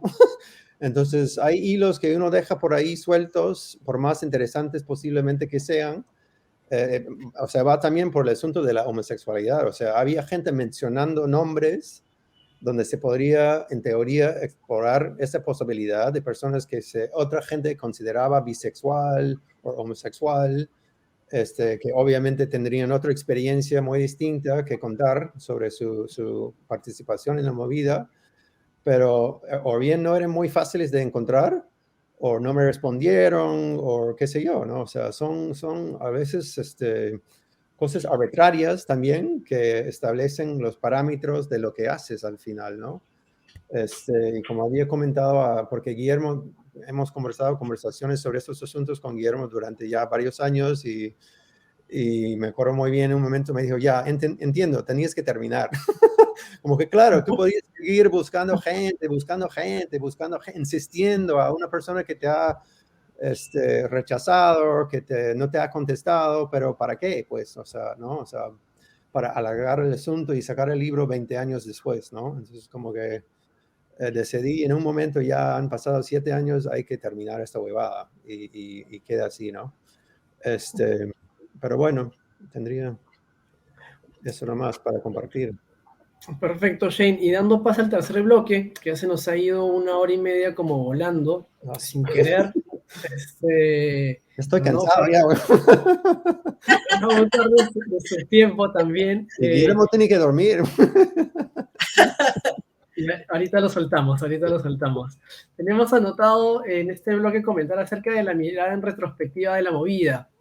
Cómo ven ustedes su pertinencia, el impacto, trascendencia. Y ahí salió mucho el tema de la nostalgia también. En el prólogo que incluye esta edición, se lee, leer este libro significa también navegar en mis recuerdos, la fotocopia, el lapicero exacto con el que podías dar vuelta el cassette, el ruido estridente, el humo, la concha acústica, el centro magia, el No Helden, los cassettes que podías comprar en la colmena y que descubrí corriéndome con un rochabos con mi hermano.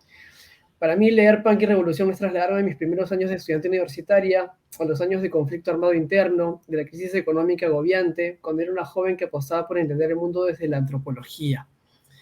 Esto es parte del prólogo que acompaña esta edición y justo viene en tándem con lo que comentaba, ¿no? Lo que habíamos conversado, la mirada en retrospectiva de la movida. Ahí vuelvo al orden inicial, Tammy, no sé si quieres compartirnos algo al respecto. De acuerdo. Bueno, sí, mencionamos, ¿no?, el tema de la nostalgia y bueno, creo que ha habido quizás de parte de los miembros en principio de la movida, o bueno, miembros, la gente que frecuentaba la movida, una revisión, ¿no? Han sido diversas, ¿no? Creo que a veces un poco idealizada o parcializada, pero es como lógico, ¿no? Cada uno tenía su vivencia y su mirada. Pero lo que me parece más interesante es todo lo que ha generado, digamos, la producción de esa época, la producción cultural que hicimos en la gente de las generaciones posteriores, ¿no? Y en otras personas también contemporáneas que analizan, como Shane mismo, que está escribiendo el libro, y, ¿no? Y bueno, que está, o sea, todo lo que ha generado esta, digamos, yo en ese momento lo veía como, o sea, unas ganas de decir estamos vivos, ¿no? Seguimos vivos, porque fue bien difícil esa época y ser adolescente o joven, bueno, para nadie, ¿no? De ninguna edad, pero es una edad bien especial que está saliendo, digamos, un poco más al mundo todo y lo que te encuentras es esto, ¿no? Muerte, destrucción y bueno, en fin, ¿no? Y lo interesante es que todavía la movida tiene algo que decir, ¿no? Tiene mucho que decir, parece, hasta más de lo que yo mismo hubiese pensado, ¿no?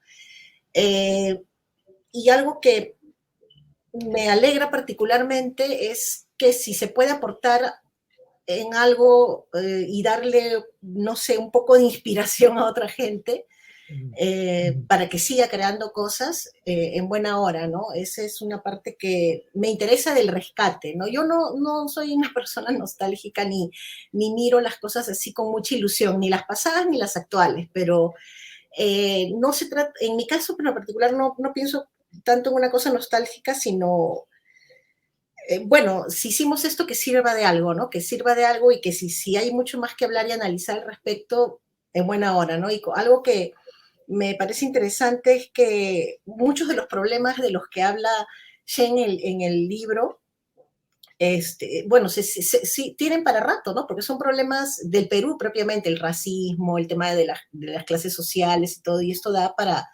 seguir analizando y conversando y trabajándolo, ¿no? Y quizás, ojalá, resolverlo en algún momento. Así que sí, creo que la movida todavía tiene algo más que dar para los demás, ¿no? Y ojalá que sea para bien. Gracias, Tamira. Guillermo, ahí... Gracias, Carlos, perdón. Gracias a Peso Pluma por la invitación también, y a todos los que nos están escuchando, muchas gracias. Bueno, creo que ya es mi última participación de repente. Gracias. Sí, gracias a ti, Tamira. Igual al final hay una última ronda. Guillermo. No, quería solamente primero referirme a la pregunta de intervención de Mijael con respecto a Herbert Rodríguez. Yo remarcaría lo que dije hace un rato, ¿no? Me parece complicado cuando cuando yo le decía, pero ¿por qué pones a los NN si ellos no fueron parte del movimiento? ¿No? Él me decía, no, que me interesaba lo estético, ¿no? Entonces, cuando yo pienso en lo estético de la movida, pienso pues en Leo Escoria, ¿no? Los flyers de Leo Escoria, de Guillermo Figueroa, ¿no? Pero para mí, gente como los Bestias, ¿no? Que sí tuvieron confluimos realmente en espacios, ¿no? Como decía hace un momento, ellos no se definían como subterráneos, ¿no? O sea, la definición era realmente respecto al movimiento y la ruptura con intelectuales que se da en la carpa teatro, que ya venía de atrás, digamos, la desconfianza con lo que puede ser una manipulación, ¿no? Una manipulación de intelectuales o plásticos, académicos. Una de las cabezas era Herbert, ¿no? Que era considerado casi como un Eudoxio Rabines de los subtes, ¿no? Entonces, hablar de él como una estética subte me parece totalmente tirado de los cabellos, totalmente absurdo, ¿no? Por donde se puede ver, ¿no? Y quería comentar también lo que comenta Shane en un capítulo del libro que él mete a discutir con los estudios culturales y tratar de caracterizar la movida subterránea en un plano de dicotomía rebelión-revolución, ¿no? Y diciendo, bueno, no es necesario hacer una revolución, basta con joder al sistema, ¿no? O sea, yo no estoy de acuerdo con eso, saberlo de esa manera, ¿no? Eh, Pienso que tú lo comentas, Shane, en tu libro, y siempre lo digo, la movida subterránea fue la más politizada de América Latina, eh, por el contexto de guerra en que vivimos, definitivamente, y ese nivel de politización quizás no lo percibías en ese momento, ¿no? Aun cuando había gente que era detenida, ¿no? Que fue después desaparecida, asesinada, sin embargo, no percibimos en ese momento digamos, lo que esto generaba en nuestra producción artística, en nuestro compromiso político, ¿no? Que eso lo veo ya, lo he visto más a la distancia, pues, ¿no? Y en términos, hay gente que está analizando con autores, no sé, a mí me parece un poco injusto que Shane se tire contra la escuela de Frankfurt y parece interesante que Mejel que trajo a Gramsci, porque yo también lo veo así, veo que como que la movida fue un espacio de contiendas, ¿no? De lucha por una hegemonía, digamos, en las cuales diferentes fuerzas al interior de la sociedad pugnaban por tirar de uno a otro lado, ¿no? Y eso lo engancho con la nostalgia, ¿no? Porque que yo, después obviamente que la movida fue muy importante para mí, es parte fundamental de mi vida, de mi historia política también, pero como casi todos nosotros que hemos participado en ello, pasamos por otras etapas, ¿no? Y después de muchos años yo recuerdo que mi primer acercamiento, mi primer reencuentro con este debate, toda la movida, fue el cantante de un grupo en un conversatorio que contaba de una, no sé, creo una redada y la policía que venía, y lo contaba de una manera muy marcial, ¿no? O sea, como, estamos en peligro, ¿no? Y contaba como, se refería a esta época como algo muy, no sé, realmente muy marcial, su manera de narrarlo. Y yo, lo primero que pensé de manera espontánea fue, ¡guau! Si éramos unos chibolos, ¿no? O sea, porque eso es verdad también, ¿no? Teníamos la mayoría entre 17 y 21 años, ¿no? Entonces, también, eso también explica algunas cosas, como por ejemplo, pienso yo también agresiones a María Tieta también, ¿no? Tiene que ver también con esa, con una cuestión de estupidez juvenil también. Y sí, obviamente el hecho que estemos aquí debatiendo sobre este tema y pienso que sí, que la experiencia de la movida ha dejado mucho para la gente que siguió y que ha dado una referencia y que fue realmente la gente que estuvo ahí, bueno, al fin y al cabo, fue valiente de subirse a un escenario y mandar un mensaje en momentos que, no sé, que no era tan sencillo, ¿no? Y sobre todo en un espacio, en un contexto de guerra, ¿no? De conflicto interno. Y eso pienso que aparentemente genera mucho interés de gente de generaciones jóvenes, ¿no? Básicamente eso. Perfecto, Guillermo. Mijail, no sé si tú tienes reflexiones, palabras finales y para ir cerrando la conversación. Algo muy corto, que es, yo creo que una de las cuestiones con el tema y los problemas que está enfrentando Shane al tratar esta época, es algo que yo también encuentro, digamos, yo trabajo mucho más específicamente sobre artes visuales, ¿no? Pero creo que son, digamos, problemas naturales, por una parte, en términos de esto que dije hace un rato, de esta autohistorización de los propios actores, que es importante por una parte, pero por otro lado también hace falta de alguna manera mirar desde fuera las cosas. Pero creo que esos mismos problemas son el día de hoy también, como pasó con la primera versión de esta presentación, son bastante actuales, ¿no? Y recuerdo que Shane hace algunas semanas conversó pues en El Arriero sobre su libro, y una de las cuestiones más importantes, una de las preguntas que se le hicieron entonces fue cómo pensar una cierta mediación en este contexto, cómo generar un cierto espacio de diálogo, también lo he dicho ahora, ante asuntos que son complicados finalmente, ¿no? O sea, cuando yo preguntaba hace un rato por la cuestión de arte, vida, de Herbert Rodríguez y todo esto, es independientemente de lo que dijo Guillermo, digamos, del juicio de época sobre cómo se vio ese activismo, yo lo que me pregunto mirando desde fuera es qué te dice justamente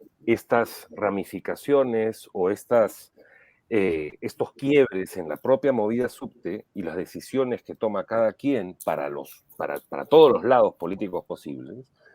¿Qué te dice sobre la escena en su conjunto?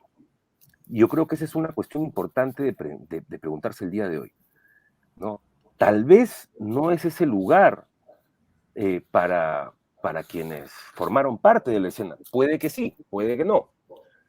Pero creo que es importante preguntarnos eso, ¿no? Por eso traía a colación el ensayo de Rodrigo Quijano sobre el espacio social de la chicha y esta tensión que hay con los subte. O sea, pensaba hace un momento una cosa, ¿no? Que es, todos saben pues de la famosa discusión sobre Joaquín López Santay del año 75, el año nuevo pasando al 76, ¿no? Todo este gran debate que se hace sobre si mereció o no mereció el Premio Nacional de Cultura, ¿no? Uno de los actores principales de ese debate fue Alfonso Castrillón, ¿no? Un defensor del premio a don Joaquín, que es un premio pues merecidísimo y tal. Pero curiosamente, cuando Alfonso vuelve sobre este asunto, el año 82, cuando saca la revista Utópicos, que coordinaba con Gustavo Buntix, va a hacer una especie de balance de lo que había sido ese gran debate, ¿no? Que fue un debate importante en los años 70, y dice, finalmente éramos todos parte, de una u otra manera, de fracciones de la pequeña burguesía, es decir, de la clase media, y estábamos pugnando por querer imprimir nuestro sentido progresista, digamos, en la escena cultural. Y yo creo que esas visiones de conjunto también hacen falta respecto de la movida subte, ¿no? Ahí veía en los comentarios que decían, no, pero venía gente de todos lados, seguramente, pero también hay que volver a pensar en, digamos, en términos de fracciones de clase y en términos de espacios sociales, como esto, como dijo Shane hace un rato, eran algunos grupos sociales dentro de un contexto mucho mayor. Y yo creo que esa visión ayudará también a ponderar, pues, el papel de la escena subterránea en los 80, cosa que, no sé, a veces en el mundo del arte contemporáneo se le ha puesto como el vector vanguardista de la escena, y yo creo que no necesariamente es el caso. Creo que hay que pensarlo, hacer análisis tal vez un poco más distanciados para poder pensar justamente eso en términos más estructurales, ¿no? El papel que tenían en la ciudad, en el conflicto, etcétera, etcétera. Eso, nada más. Perfecto, Mijail. Sí, yo creo que estamos claros en que el texto en su conjunto da para mucho. Justamente ese texto corresponde a la serie de pensamiento que lo que busca es generar debate, ¿no? Debate de ideas. Qué aburrido sería que todos estemos de acuerdo sobre lo mismo y hagamos como ovejitas siguiendo el rebaño, ¿no? Por eso a nosotros como casa editorial nos encantó el texto de Shane. Hemos sacado ahora hace un par de meses la reedición corrigiendo erratas y añadiéndole un nuevo prólogo. Esperamos una tercera edición con Shane, que no quiere enfrascarse en ese tipo de temas, pero vamos a ver si lo convencemos, ¿ya? Quería simplemente casi cerrar. Les voy a dejar una ronda más por si quieren apuntar algo, pero agradeciéndoles por el tiempo, por acompañarnos. En verdad, la conversación ha sido súper nutritiva. Ahí han aparecido algunos comentarios también del público agradeciendo lo mismo. Guillermo consultaba si lo podíamos encontrar el libro en alguna librería en España.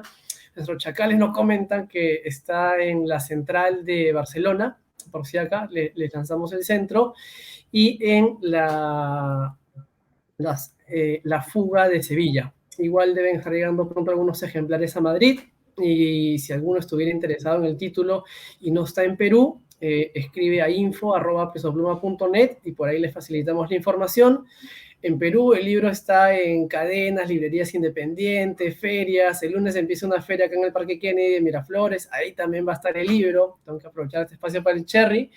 Y nada, te paso la posta, Jane, simplemente con palabras de despedida. Luego seguimos con Tamira, Guillermo, y con eso vamos cerrando. Ya. Bueno, muchas gracias de nuevo a todos, a los tres que nos han acompañado como panelistas, a Carlos por ser el organizador del evento, a los que nos están viendo. Lo único que yo tal vez podría agregar como, no sé, reflexión final, que me ocurrió hace poco, ¿no? Hoy día en la mañana, sabiendo un poco que íbamos a iniciar la conversa, no solamente mencionando mi libro, sino los varios otros obras y libros y artículos documentales que han salido, qué sé yo, Fabiola Basso, Olga Rodríguez Ulloa, Carlos Rotondo, Noelia Valvé tiene un documental súper interesante sobre María Teta, etcétera, etcétera. Una ola nueva también de estudiantes que están haciendo sus tesis y lo demás. Pero lo que me parece interesante es que en muchos casos, estamos hablando de una especie de evolución paralela. Es decir, toda esta gente ha llegado a este tema de manera independiente. No es que somos un grupo del Instituto de Estudios Subterráneos, ¿no? Cosa que no existe, ¿no? Y el mismo hecho de que hay varias personas de disciplinas distintas o de la escena cultural de Lima actual y lo demás que se han interesado en el tema, precisamente de forma independiente, me deja pensando que significa básicamente que hay algo ahí, ¿no? En cuanto a su impacto, la cuestión de su trascendencia, por más que te guste o no como tal o cual persona que lo presenta o no. O sea, la cuestión mayor es que efectivamente parece que ha dejado una huella, y que sigue de cierta forma vigente, ¿no? Entonces yo cierro con eso y no sé si los demás tienen otras reflexiones breves para compartir al final. Tamira, no sé. Bueno, gracias nuevamente por permitirme estar acá. Considero que estos espacios son importantísimos para el diálogo. Bueno, el tema, por supuesto, es la presentación del libro de Shane, que recomiendo mucho, de verdad, como han dicho otros participantes acá de la mesa, es uno de los mejores libros que tratan los temas del rock subterráneo, y de verdad te felicito, Shane, ya lo dije al principio, pero de verdad que me gusta mucho tu libro, está muy bueno. Contiene imágenes muy interesantes. También hay algo que pasa mucho con el arte, las artes visuales en el Perú, es que no hay oportunidad de ver mucho arte contemporáneo, y se incluyen también imágenes de los afiches o imágenes, por ejemplo, ¿no? de los grabados del taller NN. Entonces está muy bueno el libro, de verdad. Y bueno, seguiremos conversando, discutiendo, discrepando, pero creo que quedémonos con las partes, digamos, que en las que hubo consenso, ¿no? En la movida, y creo que es, en parte, no al autoritarismo, no al elitismo, y bueno, sí, sigamos adelante, ¿no? Con esto. Gracias, Tamira. Guillermo. Todos.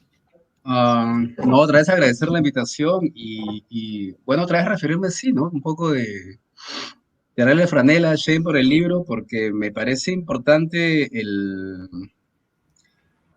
me parece un libro honesto, y en la medida que haya honestidad en el libro, y pienso que es, en ese sentido, creo que es una de las banderas que teníamos en la movida subte, ¿no? La honestidad, ¿no? Pienso que es, y ahí creo que tú, tomas esa bandera y te creo, ¿no? Aun cuando esté de acuerdo en varios puntos del libro, como ya te he comentado, ¿ya?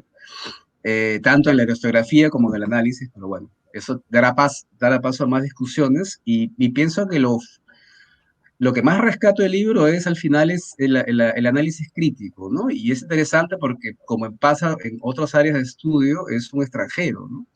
Que digamos que se atreve, o que hacer esa mirada crítica sin miedo a ser terruqueado, ¿no? A que lo jodan, ¿no? A que lo jodan, ¿no? Entonces, y eso me parece bacán, ¿no? Es un aporte al debate en la academia en el Perú y sobre la movida en particular.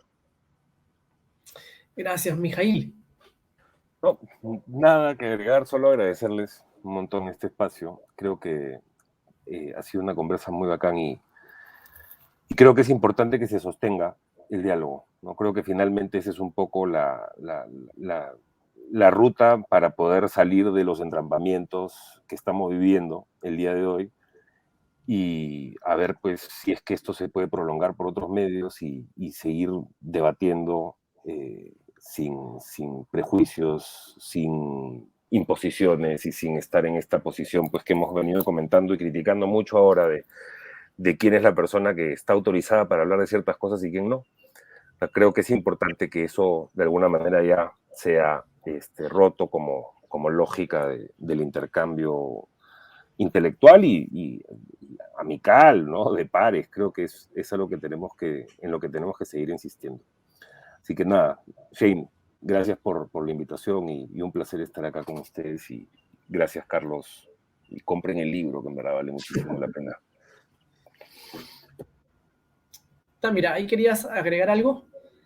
Sí, finalmente una cosita muy importante, pero es chiquitita nomás, que Shane, cuando habla de Mariateta, no solo se queda en el aspecto de su participación en la movida siendo mujer, que también eso es muy importante, no le estoy restando importancia, pero solo quiero mencionar que él hace un análisis de una de las letras de Mariateta, sobre todo, bueno, específicamente la canción Se Necesita Muchucha.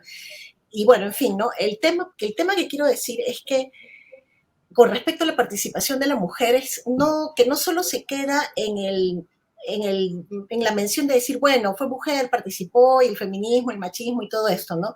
Sino que también el paso siguiente es analizar la propuesta, las propuestas que se dieron por parte de las mujeres, ¿no? ¿Cuál fue la propuesta musical, estética, de letras? Entonces, esta parte también es importante, no quedarse en un primer plano así más superficial, sino que profundiza un poquito con la propuesta de María Teta, y eso me parece interesante.